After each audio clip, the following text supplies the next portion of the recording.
So we've been talking a lot about time auditing, right? Auditing your time. What are you spending your hours of the day doing? Are you doing just busy work? Are you actually being productive? Okay.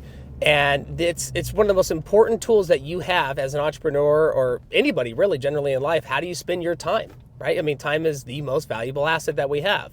You also have to think about, okay, if I'm spending my time on relaxation and decompressing, that's good. You need to do that. You can't just work 24/7. You need to decompress and spend time with family and other things, right? But let's say that you're spending time just for you time, right? No work, just want to relax, decompress. How are you spending that exactly? Are you watching the news? Are you reading articles about politics and world problems? Now, I'm not saying don't be, the ostrich with your head in the sand. You need to be relevant on today's information. However, how much time are you spending on that?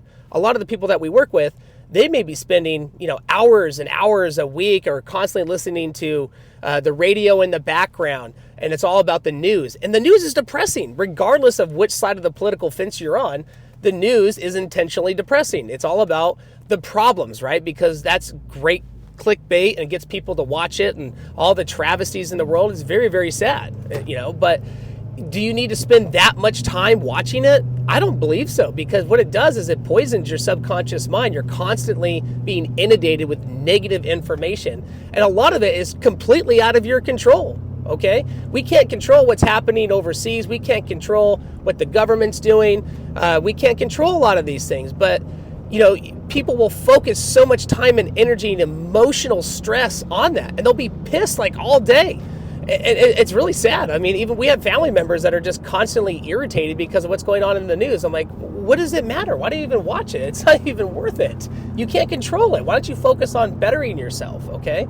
So maybe that's not you, okay? But think about what you're actually consuming, what information is constantly hitting you. I personally flood myself with all sorts of inspirational, motivational stuff constantly, because one of the hardest things to do in this life is to maintain a positive attitude. It's so easy to be negative.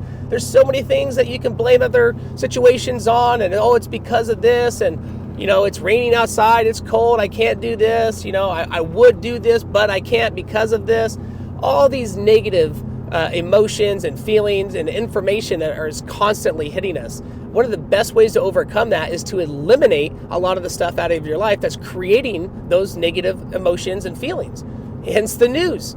I'm not saying, again, don't be an ostrich with your head in the sand, but also don't spend all your time watching the news. It's depressing, okay? Very depressing. If you look at some of the most successful people in the world, some of the most prestige, motivational, and inspirational speakers, they're not sitting there watching the news 24/7. Sure, they read some articles. Yeah, they watch some relevant content to stay, on top of what's going on throughout the world. But they're not spending their entire life and all their time focusing on it because it's not worth it. So think about what you're actually consuming, what information is inundating you on a daily basis. And even if you're in a work environment, and you're surrounded by negative people, and there's negativity everywhere, the boss, your colleagues, people talking at the water cooler, complaining about everything, try to eliminate those and get those people out of your life. You might lose some friends, but that's okay. You'll find new ones. And if you don't right away, that's okay too, because it's your life, not theirs. You can make the difference. Think about it. The people who complain the most usually have the least, and there's a reason for that.